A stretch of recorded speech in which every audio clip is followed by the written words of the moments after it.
जय जिनेंद्र बच्चों, मैं आपको एक दुखी गाय की कहानी सुनाती हूँ। एक गाय थी जिसका नाम था श्यामा।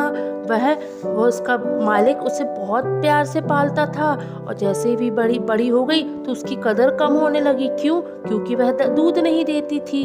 तो उसके मालिक से उसके पड़ोसी ने बोला कि अरे तुम इसे क्यों फालतू में चारा खिलाते रहते हो, क्यों घास भूस डालते रहते हो, जब ये तुम्हारे कोई काम की नहीं। मेरा एक काम करो कि तुम इसे कसाई को बेच दो। तो फिर वो बोलता है नहीं नहीं भाई, मैं इसे कसाई को नहीं दे सकता। अरे कुछ भी कहो, ये है तो गौ माता, मैं इसे कसाई को नहीं दूंगा। इतने में और फिर वो बोलता है पड़ोसी कि ठीक है, तो तुम एक काम करो, तुम इसे एक आध बार क्रॉस करा दो, शायद बच्चा होने पर यह दूध देने लगे। तो इतने में उसका राम बोलता है हाँ हाँ, मैं ऐसे कई बार करवा चुका हूँ, लेकिन हर बार यह खाली निकल जाती है। इस बार फिर से कोशिश करूँगा, क्या पता बच्चा होने पर दूध आना शुरू हो जाए। वैसे ये मेरी किसी काम की नहीं, पर फिर भी देख लेता हूँ। इतना कहकर पड़ोसी वहाँ से चला जाता है और राम की लाख कोशिश के बाद भी श्यामा दूध नहीं देती है। इस वजह से उसका मालिक उसे सूखा चारा देने लगता है और बाकी गाय भैंसों को हरा हरा ताज़ा चाय घास खिलाता है। एक दिन चंपा गाय श्यामा गाय से कहती है, अरे श्यामा, तेरा जीवन क्या जीवन है, मालिक तुझे सूखी सूखी घास देता है और हमें देख हरी हरी ताज़ा ताज़ा घास खिलाता है। अगर तू भी दूध दे रही होती तो मालिक तेरी भी उतनी ही परवाह करता जितना कि हमारी करता है। हाँ हाँ चंपा बहन, मैं जानती हूँ, पर मैं क्या करूँ, दूध आना और ना आना मेरे बस की बात नहीं है। मैं भी खुद चाहती हूँ कि मालिक को मैं कुछ फ़ायदा करवाऊँ, नहीं तो पड़ोसी की बात में आकर क्या पता मालिक एक दिन मुझे सही में कसाई के हवाले कर दे। हाँ हाँ श्यामा बहन, ऐसा हो सकता है। क्यों? क्योंकि मालिक तुझे फ्री का कब तक खिलाएगा, तू किसी काम की भी तो नहीं है। अगर तू दूध दे रही होती तो मालिक तुझे उसे दूध को बेचकर फ़ायदा होता। खैर अपनी अपनी किस्मत, चल हम चलते हैं, हमारा दूध देने का समय आ गया है। चंपा की बातें सुनकर श्यामा बहुत दुखी हो जाती है और ऐसे ही समय बीत जाता है और कुछ महीने बाद पता है क्या होता है? हाँ हाँ बच्चों, कुछ महीने बाद श्यामा गर्भवती हो जाती है। उसके पेट में एक बच्चा आ जाता है। तो वो भी तब फिर उसके बच्चे आने के बाद फिर उसका सभी गाय मजाक बनाने के लिए आती हैं और कहती है, श्यामा बहन सुना है तुम गर्भवती हो। हाँ बहन, बस भगवान की दुआ है, इतने साल बाद मुझे ये खुशी मिली है, तुम लोग की सबकी दुआ है तो मैं गर्भवती हो गई हूँ।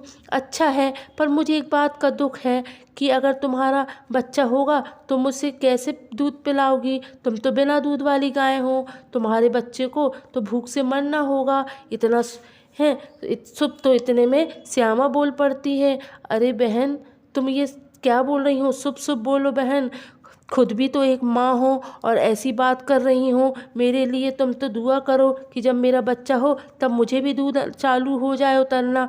तभी पीछे से चंपा गाय आती है और कहती है, हाँ हाँ, अगर ऐसा हुआ तो तुम्हारे लिए अच्छा ही होगा, पर बहन अगर ऐसा नहीं हुआ तो मैं तुम्हारे बच्चे को दूध पिला दूंगी, पर फिर तो हमेशा के लिए वह मेरा हो जाएगा। तुम्हें तो पता ही है मेरा बच्चा जन्म लेते ही मर गया था, तो बच्चा मुझे भी चाहिए और मुझे बच्चे की बहुत याद आती है।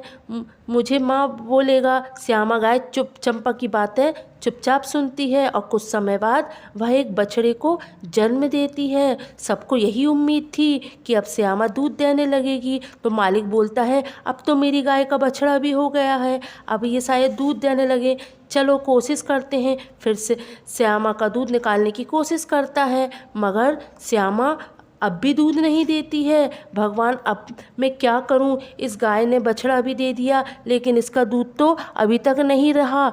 अगर मैं ये दूध नहीं देगी तो इसका बच्चा दूध कहाँ से पिएगा? इस गाय का कोई फ़ायदा नहीं, भला बिना दूध वाली गाय को मैं कब तक पालूंगा? अब मुझे इसे किसी को बेच देना चाहिए। चंपा चुपचाप अपने मालिक की बात सुन रही थी, वो मन ही मन बहुत दुखी हो रही थी। तभी श्यामा का बछड़ा उसके पास आकर उसके थनों से दूध खींचने लगता है, खूब खींचता है, लेकिन उससे से दूध नहीं आता तो भूख के मारे रोने लगता है। अपने बच्चे को ऐसे रोते देखकर श्यामा बहुत दुखी होती है और वो भगवान की तरफ देखकर कहती है, हे भगवान, इससे अच्छा तो तू मुझे माँ ही नहीं बनाता, कम से कम मैं दुखी तो नहीं होती।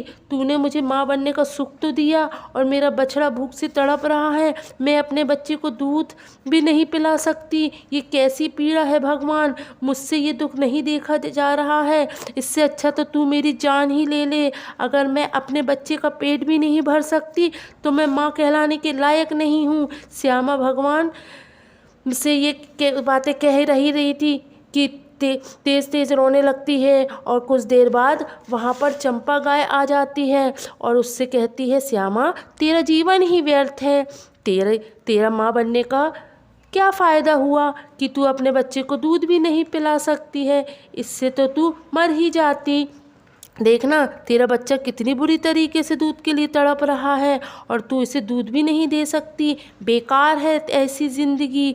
मेरी बात मान, अपने बच्चे को मेरे पास भेज दे, मैं इसे थोड़ा दूध पिला दूंगी जिससे ये शांत हो जाए। चंपा की बातें सुनकर श्यामा और दुखी हो जाती है और तेज तेज के रोने लगती है और भगवान से गुहार लगाती है, भगवान, आज माँ की प्रार्थना तुम्हें सुननी ही होगी। मुझे आज दूध पिलाने के काबिल बनाने ही पड़ेगा। आपको मेरी ये प्रार्थना सुननी ही होगी। मेरी जान ले लो या फिर मुझे अपने बच्चे को दूध पिलाने की काबिल बना दो।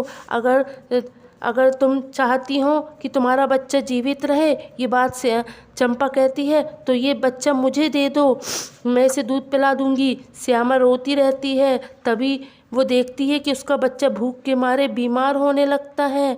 अपने बच्चे को बिगड़ती हालत को देखकर श्यामा बोलती है, ठीक है चंपा बहन, तुम मेरे बच्चे को अपना दूध पिला दो। शायद भगवान को मेरी किस्मत पर तरस नहीं आ रहा है।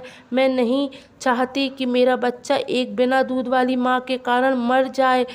तुमने बहुत अच्छा सोचा है श्यामा, बच्चे से बढ़ के कुछ नहीं होता। ये बात श्यामा बोलती है। चलो, मैं अब अपने बच्चे को दूध पिलाने के लिए जाती हूँ। चंपा बच्चे की तरफ बढ़ने लगती है। जैसे ही भी वह बछड़े की तरफ बढ़ती है, उतने समय भगवान की कृपा होने लगती है और श्यामा के दूध अपना आना शुरू हो जाता है रोज़। और श्यामा का बच्चा उठकर अपनी माँ का दूध पीने शुरू हो जाता है और उसका पेट भर जाता है। बछड़ा फिर से सो जाता है। श्यामा ये देखकर बहुत खुश हो जाती है, भगवान तेरा लाख लाख शुक्रिया, तूने मेरी लाज रख ली, मेरा दूध उतर गया। अब मेरा बच्चा भूखा नहीं रहेगा और ना ही मालिक मुझे कसाई को बेचेगा। मैं आज दूसरी गाय जैसी हो गई हूँ। अब मुझे कोई ये कहकर नहीं चढ़ाएगा कि मैं बिना दूध वाली गाय हूँ और मैं बेकार हूँ, व्यर्थ हूँ। सच में श्यामा, आज मैंने तुम्हारी ममता की ताकत को देख लिया है। तुम्हारे सच्चे आंसू के कारण आज भगवान ने तुम्हें आशीर्वाद दिया है। काश मैं भी दोबारा माँ बन सकती और कोई मुझे भी माँ कह के बुलाता। ये बात चंपा बहन, एक माँ की तकलीफ़ एक माँ ही समझ सकती है। इसीलिए मैं कहती हूँ कि आज से मेरे बच्चे का एक नहीं 2 माँ हैं। चंपा श्यामा की बात सुनकर उसे गले लगाने लगती है और कहती है, तुम बहुत अच्छी हो श्यामा, मैंने तुम्हारे साथ इतना बुरा व्यवहार किया, तुम फिर भी मेरे लिए इतना सोच रही हो, तुम धन्य हो। अब श्यामा के थनों से दूध टपक रहा था।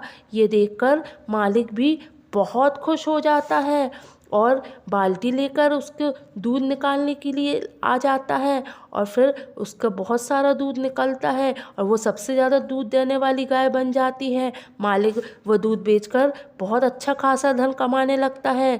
बच्चों, अब तो कहानी का अंत होता है। अब कल हम फिर मिलेंगे अच्छी कहानी के साथ। Bye bye.